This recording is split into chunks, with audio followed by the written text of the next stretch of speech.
Bienvenido a todos. Vamos a comenzar dando un pequeño contexto sobre nosotros, los anfitriones de este evento. El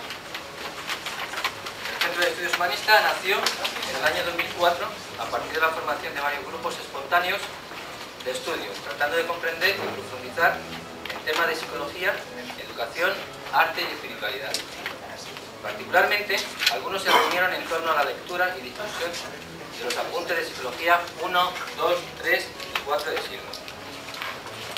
Fue en el año 2006 cuando estos grupos decidieron coordinar sus actividades y comenzar el proceso jurídico que les ha conducido al reconocimiento legal de su existencia en el 2007, como entidad cultural y social al servicio del desarrollo del ser humano. Pero la labor de los equipos integrantes del Centro de Estudios Humanistas no se reduce a estudiar, sino que se concreta también en variadas producciones que se están implementando en diferentes lugares, como el taller La visión humanista del psiquismo, dado en Madrid el mes de octubre del 2006, o los seminarios sobre el método estructural dinámico celebrado en diversos puntos de la geografía española, tales como La Granja, en Segovia, Barcelona, El Tiemblo en Ávila. El interés despertado por estos seminarios generó invitaciones de otros países para profundizar en el método. Miembros del Centro de Estudios de Madrid lo han impartido en México, Inglaterra y Hungría. Asimismo, los equipos de estudio tratan de difundir sus planteos y resultados de sus trabajos en conferencias, foros y cuantas ocasiones propicias se presentan. En junio de 2007 participamos en el primer foro de psicología del nuevo humanismo celebrado en el Centro Catalán de Madrid, y en noviembre en las quintas jornadas de educación y no violencia, las cuales tuvieron también lugar en Madrid, en la sede de la UNED.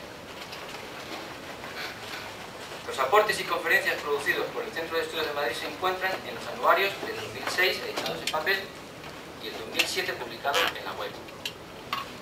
Hay que señalar que el Centro de Estudios Humanistas de España forma parte de la Federación Mundial de Centros Humanistas, cuyo lanzamiento está previsto para noviembre de 2008 en el Simposio Internacional, cuyo tema será la ética en el conocimiento, donde participarán los centros activos de Francia, Alemania, Italia, Rusia, Argentina, Chile, Brasil, India y otros países que se vayan sumando. En el evento de hoy presentamos la jornada de psicología humanista sobre el tema El poder de la imagen en la transformación de la violencia. Preocupados por el aumento de la violencia de todo tipo en nuestra sociedad, el Centro de Estudios quiere destacar el papel de la imagen como llave que permite conductas que puedan evitar o transformar la violencia interna y externa. Se trata de un aporte del centro para contribuir al desarrollo de esta corriente psicológica que se suma a las numerosas investigaciones y trabajos generados por la Comunidad para el Desarrollo Humano. Este nuevo enfoque de la imagen se corresponde con una nueva visión del psiquismo que creemos puede despertar el interés de profesores y alumnos universitarios, así como de otro público no directamente relacionado con el mundo docente, pero sí muy ávido de nuevos horizontes en el ámbito del conocimiento humano. Los miembros del Centro Humanista, de Estudios Humanistas, creemos que este nuevo aporte, el espacio de representación, será de utilidad para, primero, comprender aún más el funcionamiento del ser humano como agente transformador del mundo y de sí mismo. 2. La función que cumple la imagen, tanto cinestésica como kinestésica. Y 3. El emplazamiento de esta última, la imagen, que nos permite cambiar conductas que nos llevarán a superar el sufrimiento. En la jornada se presentará una primera ponencia sobre la visión del psiquismo y posteriormente sobre el espacio de representación. No se oye por aquí. La compañera nos dará el contexto necesario para la presentación. Finalizaremos el acto pues declarando el Finalmente queremos agradecer a los amigos del Nuevo Humanismo por haber facilitado la sala para realizar esta exposición, a todos vosotros y a los amigos del colectivo Perséfona que nos apoyan con la presentación artística. Al final habrá un pequeño coloquio para responder a las preguntas que queráis plantear. También se repartirá un cuestionario para plantear vuestra opinión. Esperamos que sea de vuestro interés y que lo paséis muy bien. Os quería recordar que los móviles los podemos conectar y también si podemos buscar fumar.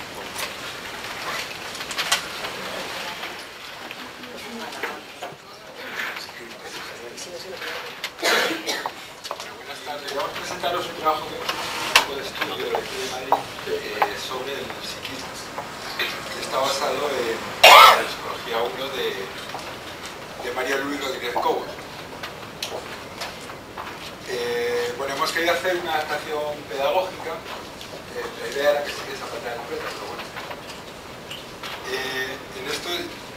De estos temas, y así que de antemano, bueno, solicitamos esta indulgencia, porque para muchos este trabajo se quedará algo corto y para otros no será todo lo comprensible que intentamos. De todas formas, ha sido un gran placer el poder realizar este trabajo.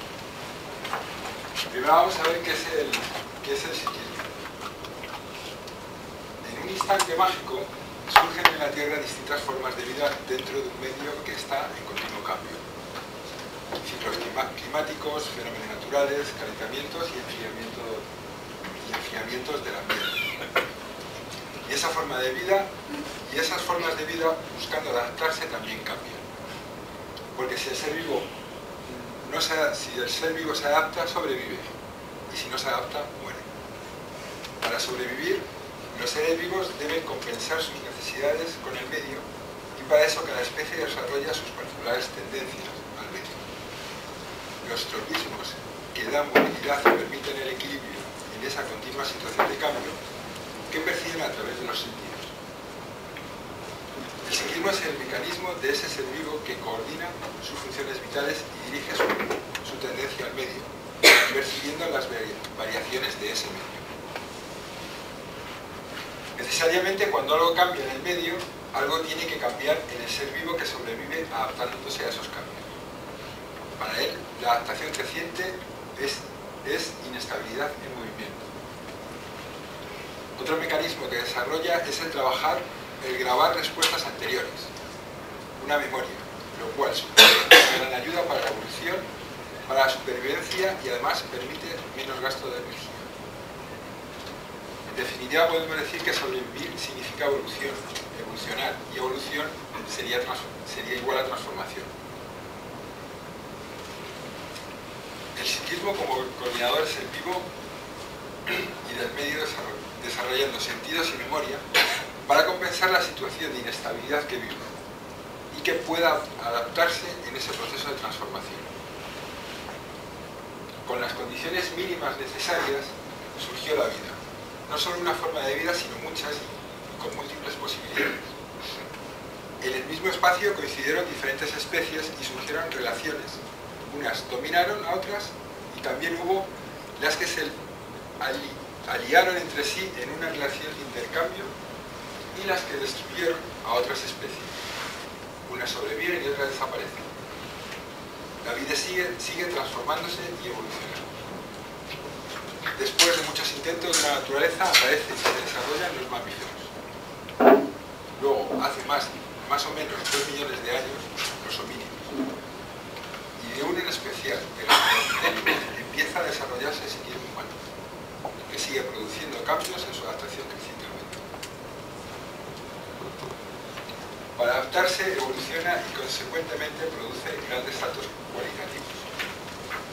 Codifica algunos signos, con lo cual amplía su memoria y deja más energía libre para la evolución. Además, los datos pueden almacenarse y transmitirse por medio de signos, las flechas de indicación, los objetos con significado, las culturas, y se independizan del individuo, permitiendo que se amplíe la información y la experiencia social. Además, se desarrolla la inventiva creando aparatos que facilitan su relación con el medio. Las lanzas, los utensilios para comer, para descansar, para pescar. El psiquismo humano se plasma en el mundo con objetos que dan forma a ideas. También se perfecciona y desarrolla la nutrición y se producen los primeros asentamientos con poblaciones rudimentarias, conviviendo ahí varias generaciones a la vez, lo que permite una transmisión de experiencia. El psiquismo refleja sus etapas anteriores, especializa aparatos para dar respuesta a los estímulos y desarrolla una función vegetativa hasta un intelecto. No piensa solo en comer, sino cómo va a conseguirlo con mayor eficacia. En resumen, el ser humano se hace consciente y da respuestas con distintos aparatos adecuadas al estímulo que lleven.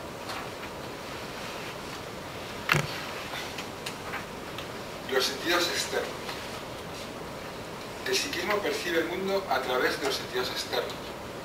Estos reciben los datos del mundo externo como sensaciones y lo transforman en percepciones. Es decir, la percepción sería el dato más la actividad del sentido. Según su forma de trabajo se dividen en sentidos externos e internos. Los externos los podemos dividir en físicos, como la vista y el oído, químicos, el gusto y el olfato, y mecánicos, como el tacto. Los sentidos externos trabajan más cuando somos más conscientes y menos cuando dormimos. Los sentidos internos reciben los datos del mundo interno, como sensaciones, y las transforman en percepciones.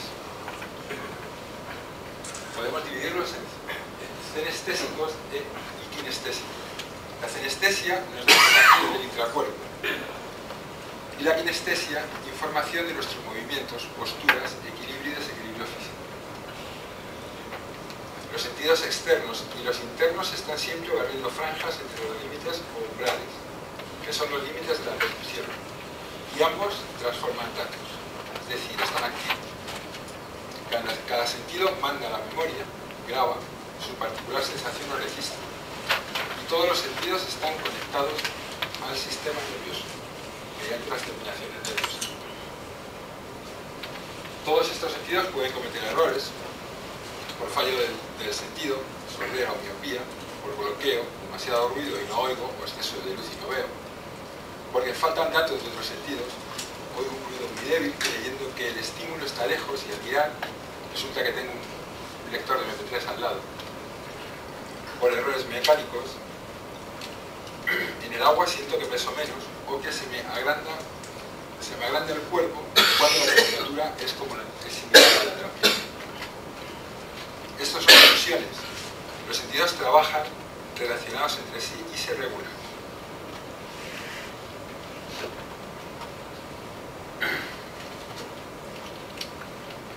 La memoria. O sea, es tan importante la memoria como que constituye la base del aprendizaje. Funciona grabando y reteniendo datos de los sentidos o de la conciencia, y también suministra datos al coordinador cuando es necesario, que es el acto de recordar. En el aprendizaje, el dato de los sentidos se graba en memoria, y los registros internos en ese instante también graban en memoria la sensación de ese dato que les produce, de ese dato. Cuando se da una respuesta también se graba, así que uno aprende de lo que hace. La memoria es un buen archivo que ordena los datos de forma estructurada según una memoria antigua, otra inmediata, intermedia y otra más reciente. En general, se recuerdan mejor los datos más recientes, pero los ancianos recuerdan mejor lo que sucedió en su infancia o en su juventud. Además, nos permite la ubicación espacio-temporal. Los datos los podemos grabar de diferentes formas. Por un shock, por varios sentidos, como el audiovisual, por el mismo dato presentado en distintas formas, o bien por repetición. Es más fácil recordar un dato cuando está en un contexto o bien cuando sobresale de él. Entendemos por recuerdo cuando la memoria entrega datos. O sea, un olor te trae un recuerdo de alguien que conozco. Y la evocación sería cuando la conciencia busca los datos en memoria. Es como si fuese a consultar un archivo. Gracias a la memoria podemos reconocer objetos y situaciones cotejando la percepción de ese momento con otros datos anteriormente percibidos. Si no fuera así, cada situación sería vivida como nueva. La memoria olvida, archiva, lo que no necesita para avanzar en cada momento, y así puede aplicar y ahorrar energía a lo que precisa en cada momento. También en memoria hay errores, como olvidos o falsos reconocimientos, las amnesias o el déjà vu.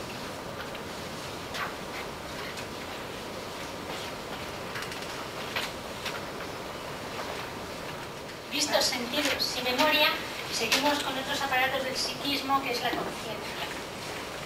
Quedamos en que el psiquismo es el coordinador entre el ser vivo y su medio. La conciencia da un pasito más. además de coordinar, la conciencia registra.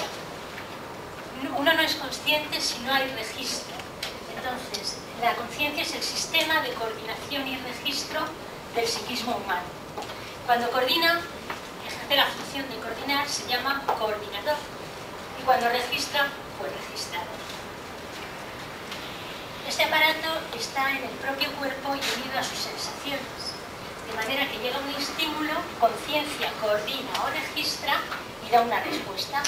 Coordina, por ejemplo, aquí el movimiento para lanzarse con el balón y casi ya siente que lo atrapa.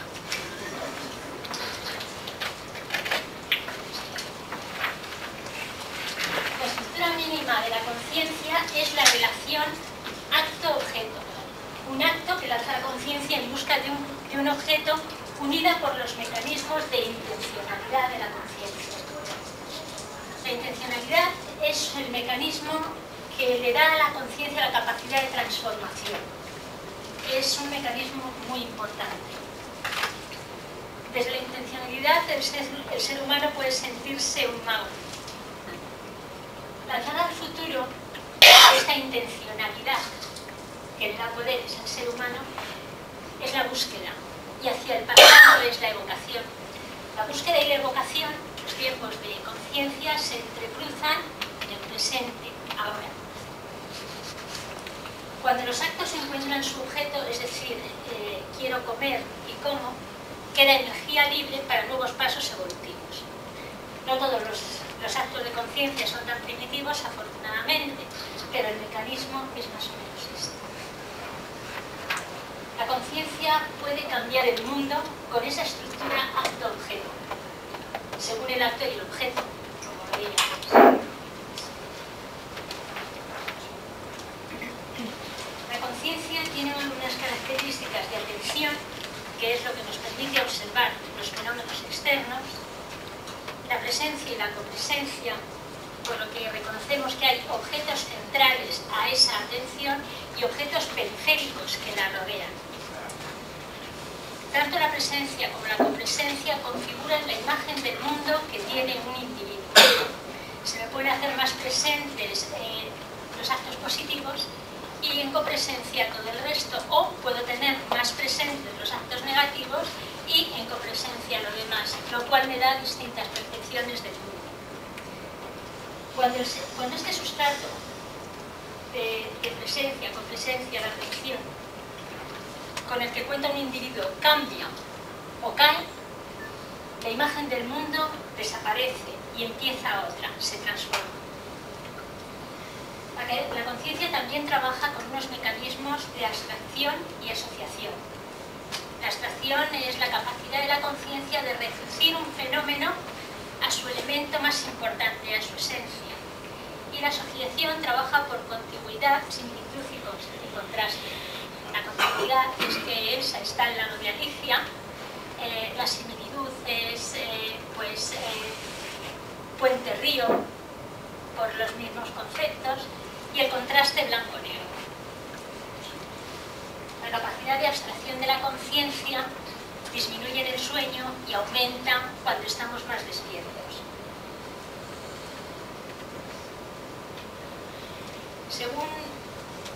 Según los impulsos que llegan a la conciencia, según que los datos que llegan a la conciencia sean trabajados por abstracción, clasificación, divagación o imaginación de la vida, según como coja yo el dato, se obtienen distintas traducciones, evidentemente.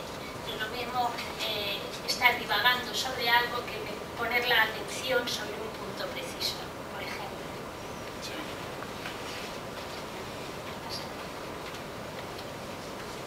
La conciencia trabaja con distintos niveles. Los niveles de la conciencia son las diferentes formas de trabajo. La conciencia trabaja de diferentes formas con los sentidos y la memoria, que son los dos aparatos anteriores para dar respuesta. Técnicamente, los niveles de conciencia cumplen la función de compensar estructuradamente al mundo para restablecer un equilibrio.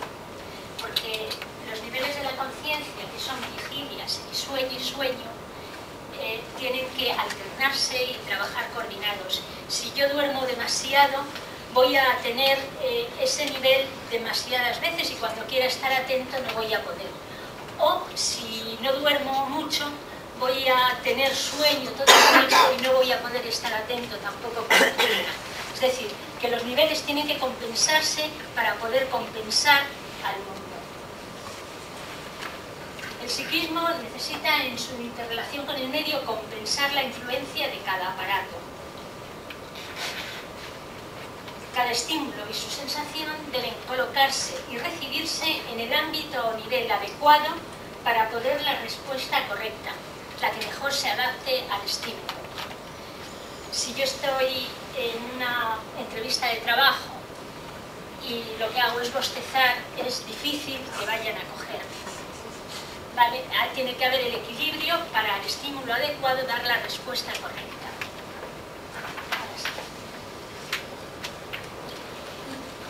Los niveles de conciencia hemos dicho que eran sueño profundo, semisueño y vigilia. En el sueño profundo los sentidos externos trabajan al mínimo. No es habitual que pueda estudiar o comer cuando duermo. Hay una máxima genestesia, es decir, esas sensaciones del cuerpo son traducidas en sueños. Desaparecen la reversibilidad, la crítica y la autocrítica de la conciencia. Desaparecen porque no manejo ninguna respuesta. Y las imágenes oníricas aparecen con un gran poder de sugestionabilidad. Me puedo creer cuando sueño que un dragón viene, me coge y me lleva. Y para mí tiene el mismo valor que si la cuestión fuera real, si sucediese en la vida cotidiana. En el semisueño, este estado antecede tanto a la vigilia como al sueño. En el semisueño empiezan a trabajar los sentidos externos. Pues por las mañanas me desperezo, empiezo a estirarme, empiezo a pensar en el olor al café, esas cosas. Pero todavía hay interferencia de ensoñación y sensaciones internas. Todavía me creo el sueño. Las imágenes pierden poder sugestivo y empiezo a distinguir lo que es el sueño y lo que hago cuando estoy despierta. Algunos tardamos mucho en despertarnos y otros tardan menos. Y por último, la vigilia.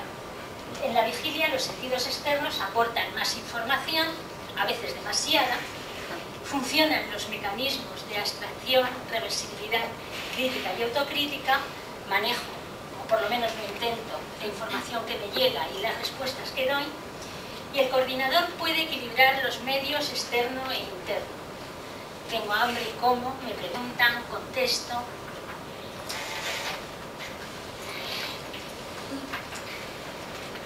Los niveles están relacionados entre sí, los niveles de conciencia. Y aunque esté en un nivel, los otros están influyendo. Y a veces hay algunas incidencias. Hay una inercia de un nivel a otro. Hemos visto antes que para pasar del sueño a la vigilia tengo que pasar por el semisueño. Ese semisueño a veces es un poquito largo, me dura un poco más, incluso en el metro voy todavía ensoñando con dormir. Bien, tiene esa inercia, no estoy despierta del todo. También hay otra incidencia que es el ruido, en que la inercia del nivel anterior se me aparece como ruido. Llego al trabajo, pero no me apetece trabajar porque qué sueño todavía hasta que no me tome el segundo cafecito. Ruido. También hay rebote, cuando es la respuesta de un nivel cuando se introducen en el mismo contenidos de otro. Estoy en la oficina trabajando y se me aparece la imagen de la cita que tengo después. Uy, estoy ensoñando ahí un poquito.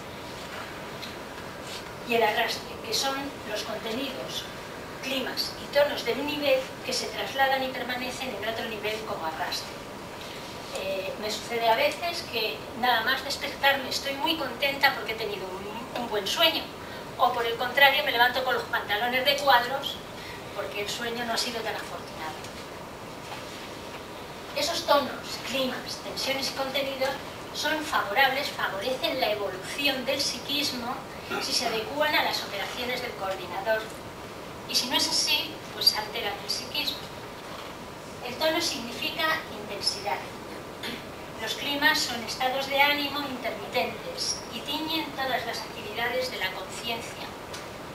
clima de angustia, un clima de melancolía o un clima alegre y muy positivo. Por último, las tensiones se registran físicamente en el sistema muscular. Estoy nerviosa, que me muerdo las uñas, esas cosas. Y los contenidos mentales son las formas que la conciencia organiza para dar respuesta al mundo. Son imágenes. Estamos hablando casi todo el tiempo de imágenes. Las sensaciones son imágenes, la conciencia trabaja con imágenes y traduce imágenes. Los contenidos mentales son tan importantes que no es lo mismo tener en mis contenidos mentales imágenes positivas o negativas, imágenes de un futuro abierto o de un futuro cerrado, imágenes de un pasado pesado o de un pasado liviano.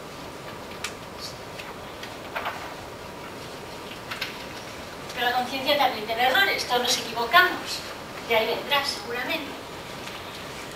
Errores propios de la conciencia son la alucinación, en que la conciencia, sobre la base de la memoria, toma un dato que no ha llegado por los sentidos como si operase en el mundo externo. Es muy típico en verano o cuando hay sol ver delante de la carretera, cuando vamos conduciendo, una mancha de agua que en realidad no existe. Llegamos al punto y vemos que no está. También hay errores de relación entre la conciencia, sentidos y memoria, que se llaman disfunciones.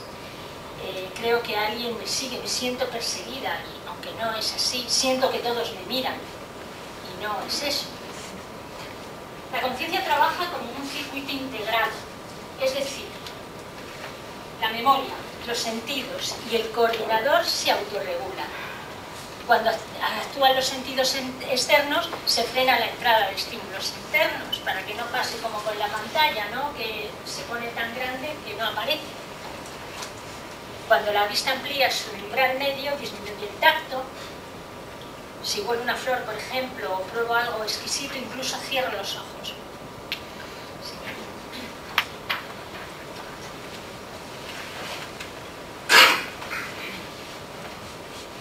Cuando a través de los sentidos, bien sean sentidos externos o sentidos internos, llega un estímulo, cualquier dato, y conciencia traduce a señal de imágenes, a eso lo llamamos un estímulo. Por ejemplo, un estímulo es el olor a palomitas en el cine, para dejarte más dinero. O me duele la cabeza, me quedo en la cama. La imagen que me viene es la de quedarme en casa. La transformación de impulsos está relacionada con el dolor por la vía de la sensación y con el sufrimiento como registro psicológico. Cuando deseo algo que no puedo tener, sufro. Eso es una traducción de impulsos. Todo el mundo piensa ahora en el chalet, porque todo el mundo se compra el chalet y se mete en unas hipotecas tremendas que le hace sufrir muchísimo. Pero este impulso puede ser transformado aún antes de llegar a la conciencia. Puede ser transformado en la memoria y también puede ser transformado en la representación. O sea, me llega el impulso este del chalet, pero digo, cuidado, que mi sueldo no llega tanto. O en la representación, cuando me represento pagando esa hipoteca. Esta es una experiencia de gran valor, porque según cómo me tome yo las cosas, sufriré más o menos en la vida. Y nosotros queremos superar el sufrimiento.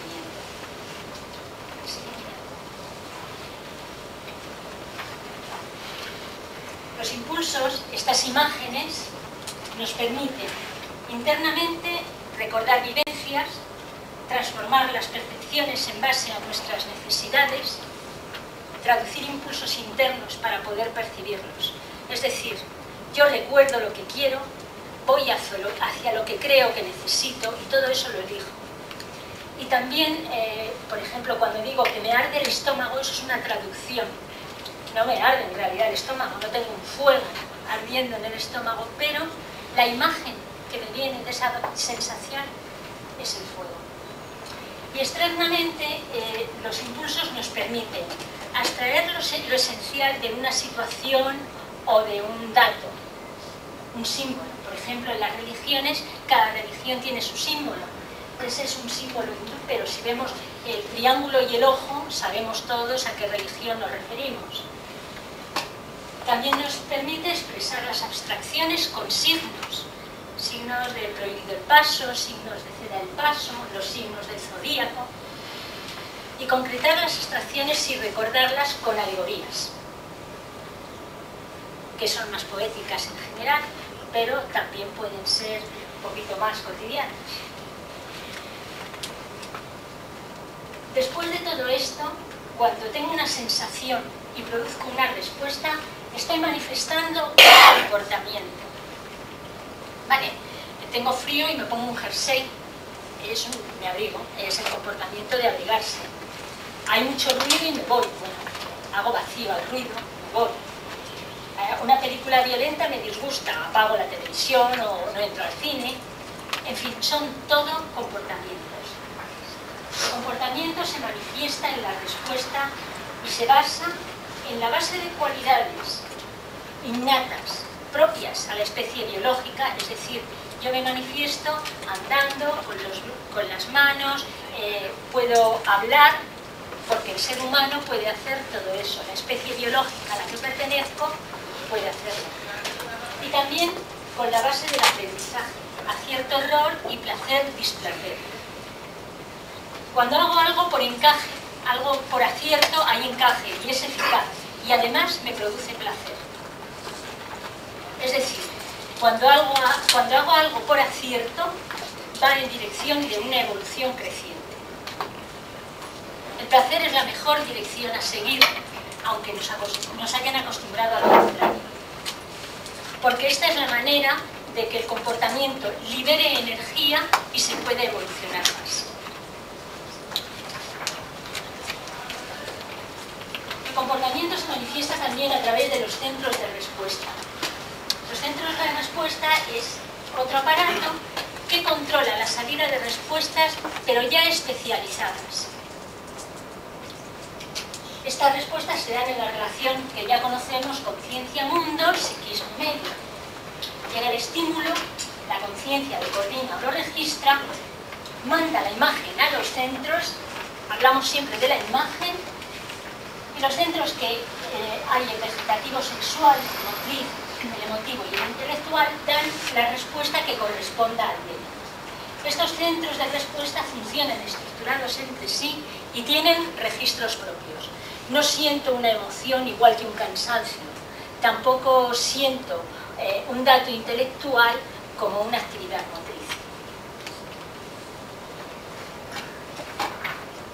El vegetativo sexual es el centro básico del psiquismo.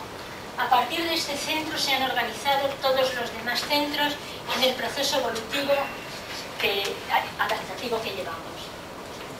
Este centro regula la actividad interna del cuerpo, distribuye la energía desde las terminaciones nerviosas y glandulares que ha desarrollado, y el sexo recolecta toda la energía y también la distribuye. El sexo opera por concentración y difusión alterna, es decir, concentra y difunde la energía. El siguiente centro, en simplicidad, sería el motriz.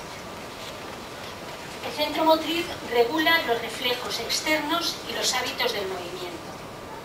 Permite el desplazamiento del cuerpo en el espacio y trabaja con concentración, hipotensión y relajación muscular, que activan las señales nerviosas y químicas. Voy a coger algo, quiero oler alguna cosa, todo eso es motriz.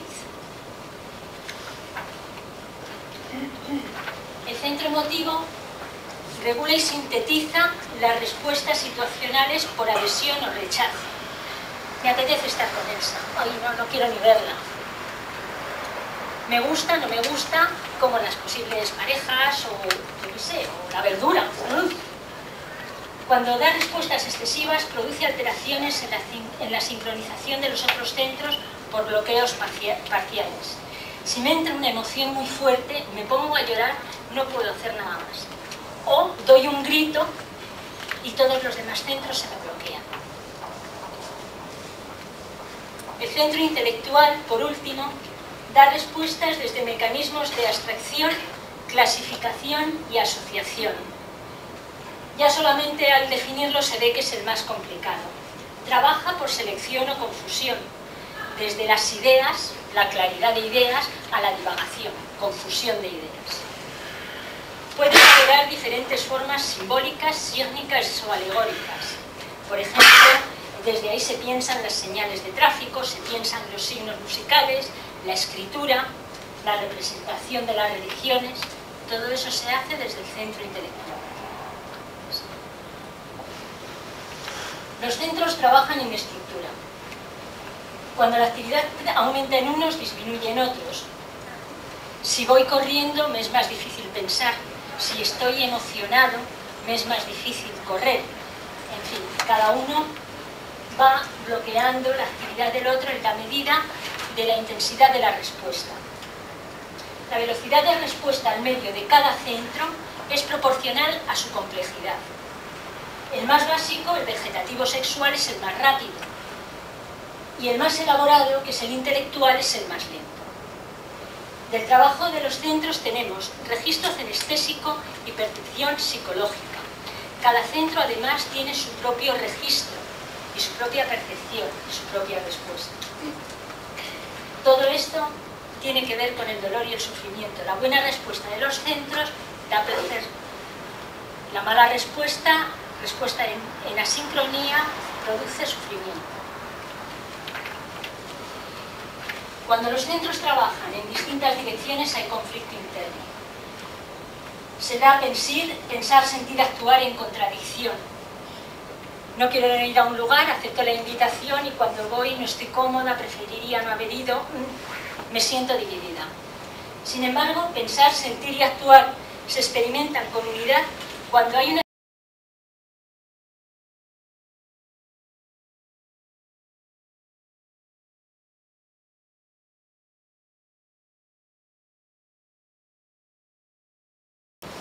las sensaciones que nuestro coordinador transforma y las respuestas que damos al medio conforman el carácter. El carácter cuenta con las bases de los caracteres innatos y los adquiridos, pero ambos pueden cambiar en el proceso de adaptación evolutiva con la experiencia y también según la intencionalidad.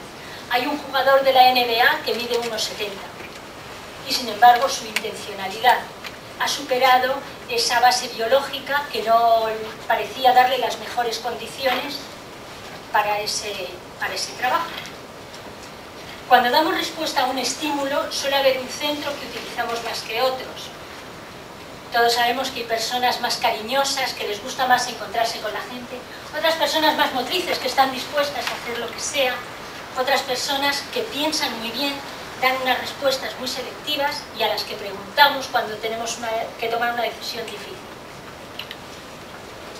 El predominio de un centro sobre otros se refleja en actitudes psíquicas y formas corporales típicas que pueden modificarse por la estructura de situación.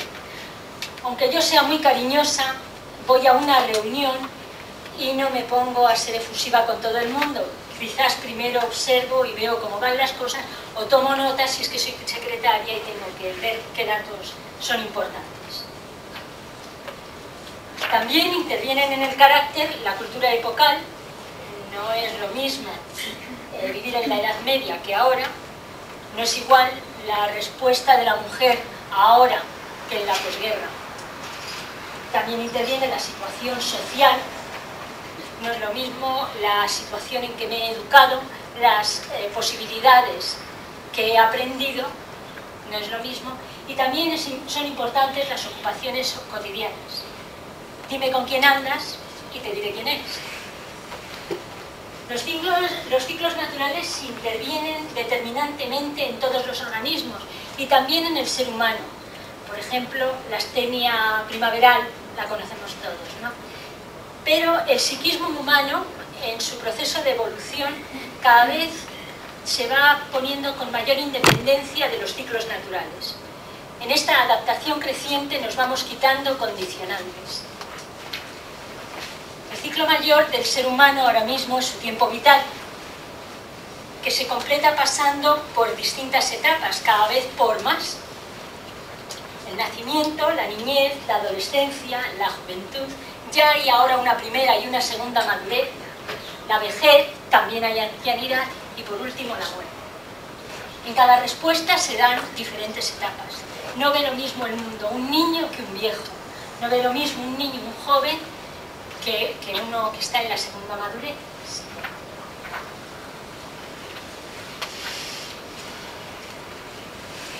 Los centros de respuesta son importantes porque la conciencia tiende a compensar al mundo mediante ese complejo sistema de respuestas estructuradas.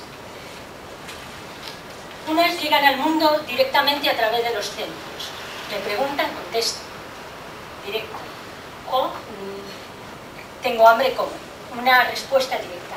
Pero otras quedan dentro de uno y llegan al mundo a través de la conducta. Me hacen una faena y yo no doy respuesta inmediata, pero estoy de mal humor, no me encuentro cómoda y eso se traduce en mi conducta. La respuesta compensatoria más importante es el núcleo de ensueño, que son las aspiraciones, las ilusiones, las ideas de cada etapa. Son ideales. Se percibe como una sensación difusa y cambia en cada etapa. No es lo mismo lo que me movía cuando era una niña que lo que me movía cuando tenía 20 años, que lo que me movía cuando tenía 40, que lo que me mueve ahora o lo que me pueda mover cuando sea mayor. El núcleo de ensueño puede ir o no hacia la evolución creciente, porque según aquello que me mueva, puedo ir en dirección creciente o puedo conservar. Y la conservación sabemos que es retroceso. Paradójicamente, cuando uno está dentro de ese núcleo es como cuando está dentro de un juego. No ve la perspectiva del juego y no se entera de dónde está. Sin embargo, al final y al principio de cada una de estas etapas se puede vislumbrar cuál es el núcleo de ensueño que le va a mover a uno. Este núcleo de ensueño se va expresando con pequeñitos ensueños secundarios que dan respuestas compensatorias particulares. A cada situación le corresponde un ensueño secundario que da respuesta según ese núcleo de ensueño mucho mayor que me guía. En la raíz del sufrimiento psicológico están los ensueños y su núcleo, porque ellos llevan mi vida y en cada momento presente está condicionando mi futuro.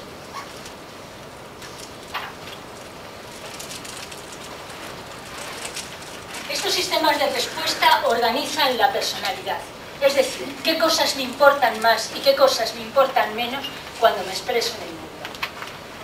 La personalidad interactúa con el medio buscando la menor resistencia y para eso, en su dinámica, articula unos roles, es decir, una forma codificada de respuesta para moverme según esté con mi novio, según esté con mi padre, según esté con mi jefe o según esté yo sola.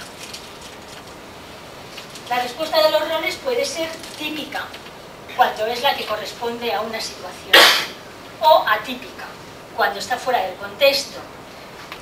El típico patoso o la respuesta patosa en un momento determinado. Las respuestas atípicas, fuera de contexto, dificultan claramente la relación con el medio. Las conductas con más opciones de respuesta permiten mayor ahorro energético para nuevos pasos evolutivos. Un mayor abanico de respuesta permite poder resolver mejor.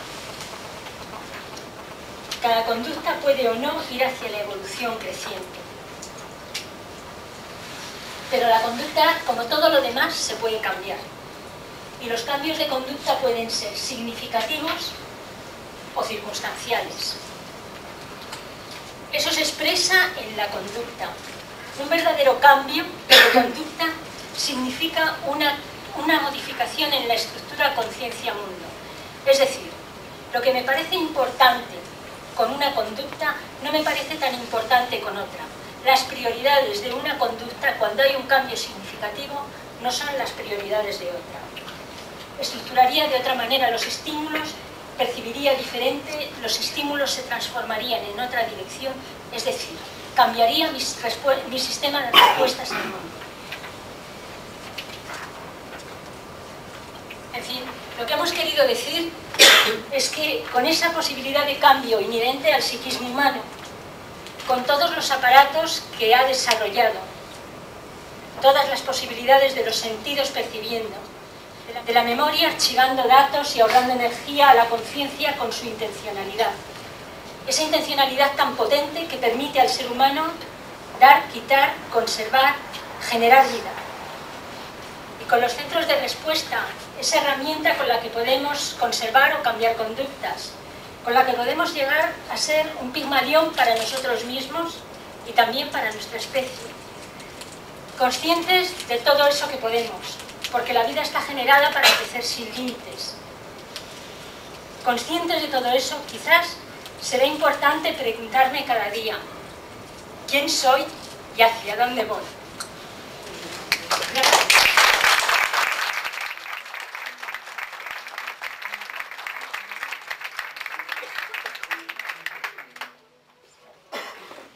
Bueno, los invitamos a tomar un refresquito, a una galleta, una pausa y a fumar un cigarrito.